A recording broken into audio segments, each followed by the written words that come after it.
continue tonight to improve the Quincy Regional Airport. During a recent city council meeting, aldermen approved more than $500,000 worth of bids and invoices for more construction. WGEM's Shaquille McCamick joins us now with a breakdown of the work that's already been done and what's still to come. Shaquille. Daniel and Mackenzie, in the last year, Quincy Regional Airport has completed projects like changing airlines to improve services and installing solar panels to provide electricity. Crews are currently in Phase 3 of their multi-year update, and they say they're on track for Phase 4 to begin next year.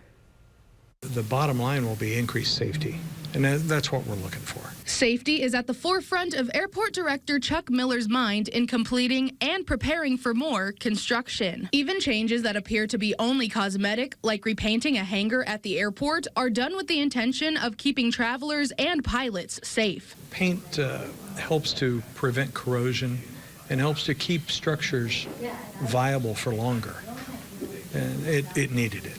Solar panels from a project completed earlier this year are now powering parts of the Quincy Regional Airport, and Miller says it's saving the city money. Since January 1st, between what we've been paid in selling back the excess power and what we've saved in our electric bill, the two together are about $17,000. Phase 3 of the airport construction is in full swing, with one runway closed while crews put down a new overlay and raise the runway by 3 inches to help pilots see better.